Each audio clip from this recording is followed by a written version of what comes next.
পরে আওয়ামী লীগ সভানেত্রী শেখ হাসিনার ভার্চুয়াল মিডিয়াতে আবারও কণ্ঠ শোনা গেল। আওয়ামী লীগের সমস্ত কার্যক্রম সরকার নিষিদ্ধ করেছে। বিচার হওয়ার আগ পর্যন্ত আওয়ামী লীগের নিবন্ধন বাতিল করে দেওয়া হয়েছে।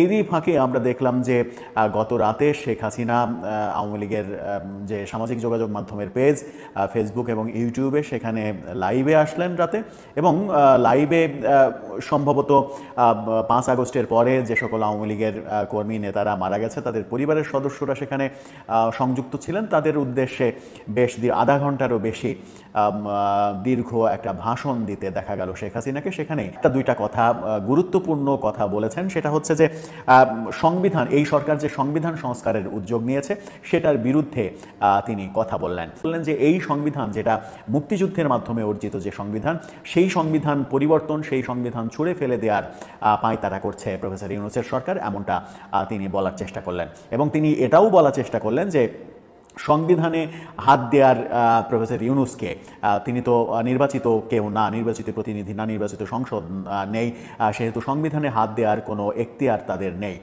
এমন কথাও তিনি নেতাকর্মীদের উদ্দেশ্যে বলার চেষ্টা করলেন যে সংবিধানে হাত দেওয়ার আগে, সংবিধান ছুঁড়ে ফেলার আগে, সংবিধান পরিবর্তন করার আগে প্রফেসর ইউনূসের এই সরকারকেই উৎখাত করতে হবে।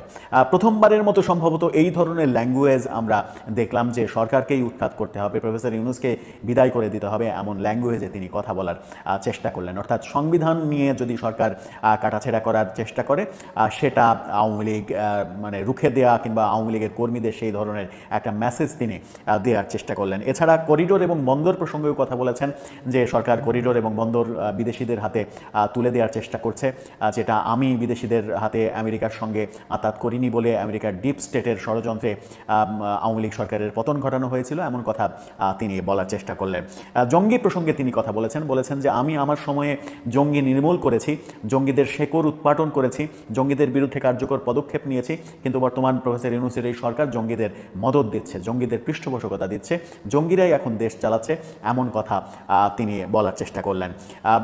এই কথাগুলোই মূলত মোটা দাগে, যে অনেক কথা বলেছেন, 30 মিনিটের বেশি সময় সম্ভবত তিনি কথা বলেছেন, আমার এক্স্যাক্ট সময়টা মনে নেই। সেই কথার মধ্যে যে গুরুত্বপূর্ণ কথা, গুরুত্বপূর্ণ মেসেজ নেতাকর্মীদের দেওয়ার চেষ্টা করেছেন, তার মধ্যে এই কথাগুলোই এসেছে। কিন্তু শেখ হাসিনার ভাষণে আওয়ামী লীগের অনুতপ্ত হওয়া কিংবা আওয়ামী লীগের ভুল ভ্রান্তি এগুলো কোনো কথা আসেনি। শেখ হাসিনা যে কথাটুকু বলেছেন সেটুকুর ভিত্তিতেই অন্তত এটুকু বলা যায় যে তিনি সংবিধান বিষয়ে সবথেকে বেশি জোর দিয়েছেন এবারের কথাতে। আগামী 23শে জুন যে প্রতিষ্ঠাবার্ষিকী, সেই প্রতিষ্ঠাবার্ষিকীতে কী হবে, কী করবে আওয়ামী লীগ, কী করতে পারবে, কি করার উদ্যোগ নেবে, এরকম কোনো কথা তার মুখ থেকে শোনা যায়নি। তার মানে মনে করা যেতেই পারে যে হয়তো 23শে জুন প্রতিষ্ঠাবার্ষিকীর আগে আরও তার ভার্চুয়াল এরকম মিটিং থাকতে পারে, যেখান থেকে হয়তো নেতাকর্মীদের তিনি দিক নির্দেশনা দেবেন। তিনি আওয়ামী লীগ এখন অনেকের কাছে গ্রহণযোগ্য নয়, আওয়ামী লীগ এখন তাদের কার্যক্রম নিষিদ্ধ রয়েছে, সেই সবের ঊর্ধ্বে উঠেও যদি তার একটা মেসেজকে গুরুত্বপূর্ণ মনে করা যায়, সেটা হচ্ছে সংবিধানের ইস্যু। জাতীয় পার্টিকে প্রোটোকল দিচ্ছেন সেনাপ্রধান ওয়াকরুজ্জামান এবং তার লোকজন। জাতীয় পার্টিকে রক্ষা করা, প্রোটেক্ট করা এবং তাদেরকে নির্বাচনের উপযোগী হিসাবে গড়ে তোলা, এটা আওয়ামী লীগের নির্বাচনী প্ল্যান বি, যার অংশ হিসাবে জাতীয় পার্টি অলরেডি মাঠে নেমে গেছে। ভারত, ওয়াকার, এমনকি বিএনপি। কারণ আওয়ামী লীগের প্ল্যান এ ছিল যে তারাই নির্বাচনে অংশগ্রহণ করবে, রিফাইন্ড আওয়ামী লীগকে নতুন কমিটি গঠন করে হাসিনা, ওবায়দুল, আসাদুজ্জামান এদেরকে বাদ দিয়ে। কিন্তু সেটা সম্ভব হচ্ছে না, যেহেতু আওয়ামী লীগই নিষিদ্ধ এবং তাদের নিবন্ধন স্থগিত, যার ফলে আওয়ামী লীগের লোকজন এখন নির্বাচন করবে জাতীয় পার্টির ব্যানারে, জাতীয় পার্টির আন্ডারে, জাতীয় পার্টির মাধ্যমে। সেই জন্যে জিএম কাদেরকে প্রস্তুত করছে।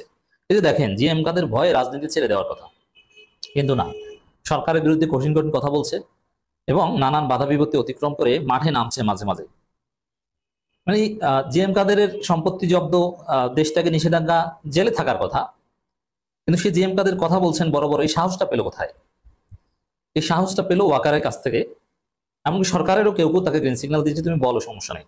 আওয়ামী লীগের নানান জায়গায় অফিস জয়বাংলা করেছে। এভাবে যদি জাতীয় পার্টিকে জয়বাংলা করে দেওয়ার উদ্যোগ নেওয়া হয়, তখন দেখবেন সেনাবাহিনী তাদের সর্বশক্তি দিয়ে সেটা ঠেকিয়ে দিয়েছে। কারণ এটা আওয়ামী লীগের প্ল্যান বি, যে জাতীয় পার্টিকে রক্ষা করতে হবে, জাতীয় পার্টির মাধ্যমেই আওয়ামী লীগ নির্বাচন করবে। এমনকি দেখেন, আপনারা কি হিসাব করছেন, আমরা কি হিসাব করছি যে এরকম নির্বাচন হবে, ক্ষমতায় আসবে বিএনপি অথবা জামাত চরমনাই বা ইসলামপন্থীদের জোট, হয় জামাত ক্ষমতায় নইলে বিএনপি ক্ষমতায়। কিন্তু না, ওয়াকার বা নানান মহল, এমনকি আওয়ামী লীগের লোকজন, এমনকি বিএনপির লোকজন, তাদের হিসাব কি জানেন? তাদের হিসাব হচ্ছে ক্ষমতায় আসবে বিএনপি, বিরোধী দল হবে আওয়ামী লীগ। আওয়ামী লীগ তো সরাসরি হতে পারবে না, জাতীয় পার্টির ব্যানারে হবে। জামাত হবে থার্ড। জামাত ক্ষমতা আসার যোগ্য জনগণের ভোটে, কিন্তু ক্ষমতা আসা তো দূরের কথা, তাদের বিরোধী দল হতেও দিবে না, জাতীয় পার্টির মাধ্যমে, এনসিপির মাধ্যমে ঠেকাবে। এখন দেখেন, আওয়ামী লীগ বড় দল, এতে কোনো সন্দেহ নাই, আওয়ামী লীগের অনেক ভোট আছে, এতেও কোনো সন্দেহ নাই। যেমন আওয়ামী লীগ যদি প্রত্যেক বছর একটা গণহত্যা চালায়, তাতে যদি 1 লাখ লোক করে হত্যা করে, তারপরও আওয়ামী লীগকে ভোট দিবে এরকম 10-15% লোক থাকবে। তাহলে আওয়ামী লীগের ভোট কমপক্ষে 15 থেকে 20%। আমি তো দেখি যে বিএনপি আওয়ামী লীগের ভোট এখন প্রায় সমান, বা এমনকি শুধু আওয়ামী লীগ বিএনপি নির্বাচন করলে বিএনপি হেরেও যেতে পারে। আওয়ামী লীগের জনপ্রিয়তা বা আওয়ামী লীগের ভোট এত ঠুনকো নয়। যতই ভোট থাক, কোনো ফেসিস্ট, কোনো সন্ত্রাসী, কোনো মাফিয়াদেরকে আমরা জায়গা দিতে চাই না। রিকনসিলিয়েশন বা ট্রুথ কমিশনের মাধ্যমে আওয়ামী লীগের ভোটারদের কাউন্সিলিং করে ওদের সুস্থ বানাতে হবে। কিন্তু আওয়ামী লীগের ভোট আছে, তো এই জায়গাটা থেকে জাতীয় পার্টির ভোট নেই 1%। কিন্তু জাতীয় পার্টি একটা রেজিস্টার্ড পলিটিক্যাল পার্টি। এখন আওয়ামী লীগ যদি গ্রিন সিগন্যাল দিয়ে দেয় সবাইকে যে জাতীয় পার্টির প্রার্থী মানেই তাকে নৌকার লোকজন সবাই ভোট দেবা, আর এই যে গৃহপালিত বিরোধী দল বলতাম আমরা, সেই গৃহপালিত হক বাস্তবায়নের সময় এসেছে এবং জাতীয় পার্টি এটা করবে। তো জাতীয় পার্টি এই হিসাব করে এবং সার্ভিস দিবে অনিবার্যভাবে। জাতীয় পার্টি দেখছে তাদের ভোট নেই 1%ও। এখন আওয়ামী লীগের সমর্থনে যদি তাদের 20% ভোট হয়, তারা আওয়ামী লীগ যা বলবে সেটা করবে, সমস্যা কি? তারা এমপি হতে পারলেই হলো, যেভাবেই হোক এমপি হতে হবে। জাতীয় পার্টির গত 15 বছর যাবত নীতি এটাই, যে এমপি হতে পারলেই হলো, তারপরে যা বলা দরকার, যা বলবেন ওটা গৃহপালিত, আমরা সমস্যা নেই, আমরা চাই সংসদে যেতে। এই জন্য আওয়ামী লীগের প্ল্যান বি এখন জাতীয় পার্টিকে ঘিরে। এটা এনসিপি বুঝে গেছে, যার ফলে জাতীয় পার্টি নিষিদ্ধ চায় তারা, এবং তারা জাতীয় পার্টির ক্ষেত্রে ছাড় দিবে না। জাতীয় পার্টির কবলে দুঃখ আছে, তবে এটা ওয়াকারের কারণে এটা কঠিন, কারণ ওয়াকার সরাসরি প্রোটোকল দিচ্ছে। বৈষম্য বিরোধী ছাত্র আন্দোলনের মিরপুর অফিস যেন টর্চার সেল। এই বৈষম্য বিরোধী হলো এনসিপির একটি ফোর্স, বলা হয় এটি ছিল তাদের রুট বা মূল। দেশ টিভির রিপোর্টটিতে বলা হয়েছে, বৈষম্য বিরোধী ছাত্র আন্দোলনের মিরপুর অফিসে টর্চার সেল বানিয়ে সাধারণ মানুষকে নির্যাতন করা হচ্ছে।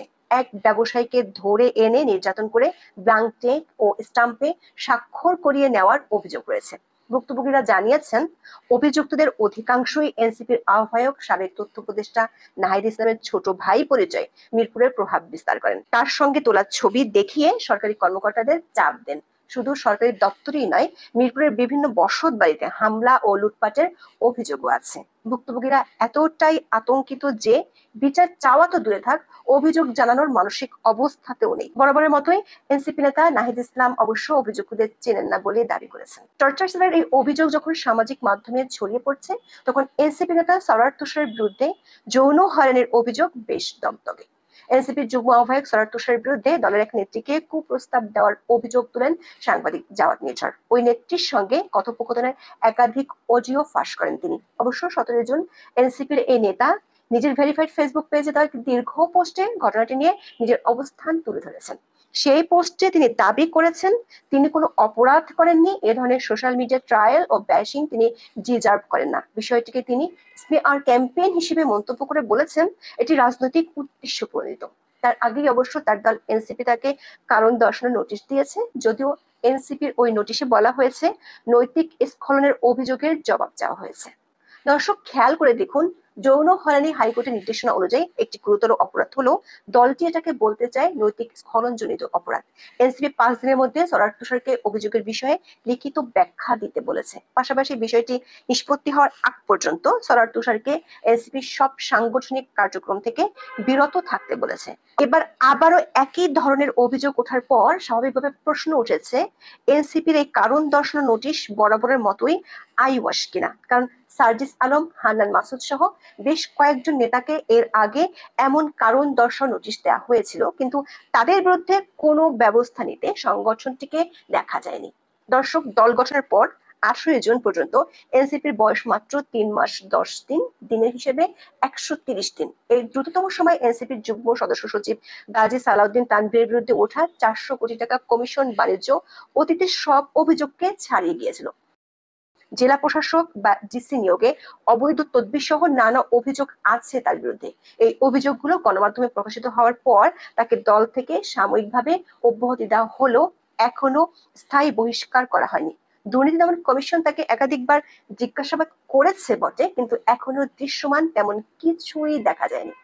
এনসিপির সাথে সংশ্লিষ্ট উপদেষ্টা আসিফ মাহমুদের সাবেক সহকারী একান্ত সচিব মোহাম্মদ মোয়াজ্জেম হোসেন ও স্বাস্থ্য উপদেষ্টা নূরজাহান বেগমের সাবেক ব্যক্তিগত কর্মকর্তা তুহিন ফরাবী ও ডাক্তার মাহমুদুল হাসানের বিরুদ্ধে তদবির বাণিজ্য, টেন্ডার বাণিজ্য সহ শত কোটি টাকার সম্পদ অর্জনের অভিযোগ উঠেছিল। তাদের পক্ষে অবশ্য খোদ উপদেষ্টাকে সাফাই গাইতে দেখা গেছে। রেল ভবনে রেলওয়ের মহাপরিচালকের একান্ত সচিবের কক্ষে তদবির করার অভিযোগ উঠেছিল এনসিপি সংগঠক নাহিদ উদ্দিন তারেকের বিরুদ্ধে। এ সংক্রান্ত একটি ভিডিও সামাজিক যোগাযোগ মাধ্যমে ছড়িয়ে পড়ে। শুধু ঢাকায় নয়, ঢাকার বাইরেও গত 3.5 মাসে এনসিপি এবং বৈষম্য বিরোধী নেতাদের বিরুদ্ধে চাঁদাবাজি, মাস্তানি, দখল বাণিজ্যের অনেক অভিযোগ আছে। গত মাসে দিনাজপুরের সেনা কল্যাণ সংস্থার ট্রাক থেকে চাঁদাবাজির জন্য সেনাবাহিনী হাতে নাতে এনসিপির এক নেতাকে গ্রেপ্তার করে। বগুড়ায় চাকরি দেওয়ার নামে লাখ লাখ টাকা হাতিয়ে নিয়েছেন এক এনসিপি নেতা। প্রতিবারই দেখা যাচ্ছে এনসিপি নেতাদের বিরুদ্ধে যখনই অভিযোগ ওঠে তখনই দলটি থেকে দাবি করা হয় এটি তাদের বিরুদ্ধে অপপ্রচার।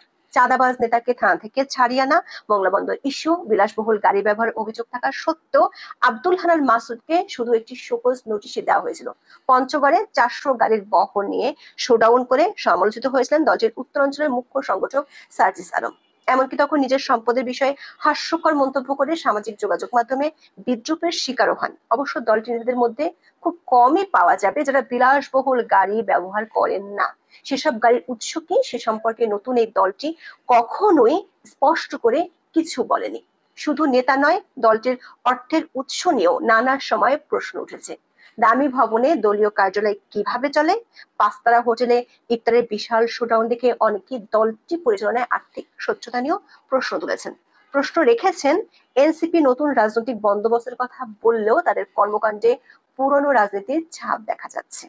দুর্নীতি, চাঁদাবাজি, অনিয়ম, যৌন হয়রানির অভিযোগ ছাড়াও দলটি নেতাদের লাগামহীন মন্তব্য, স্ট্যাটাস এনসিপিকে গত 3.5 মাসে বহুবার প্রশ্নবিদ্ধ করেছে। আবার দল গঠনের শুরুর দিন থেকে নিয়ম বহির্ভূতভাবে সরকারি সুবিধা ব্যবহারের অভিযোগ এখন এনসিপির জন্য তুচ্ছ ঘটনাই হয়ে গেছে। দর্শক, জুলাই আন্দোলনের পর যে বিপুল সম্ভাবনা নিয়ে এনসিপি যাত্রা শুরু করেছিল তা এখন বিতর্কের জালে বন্দী। একটার পর একটা বিতর্কে সে বন্দিত্ব বাড়ছে।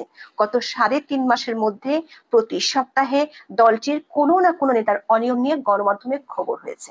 সব মিলিয়ে এনসিপি এখন এক গভীর বিশ্বাসযোগ্যতার সংকটে। এনসিপি শুরু থেকে বলে আসছিল তারা প্রচলিত রাজনীতির বিকল্প হতে চাইছে, অথচ দলটি এখন পর্যন্ত রাজনীতির পুরনো পথেই হাঁটছে। এ যেন কবি রফিক আজাদের সেই কবিতার মতো।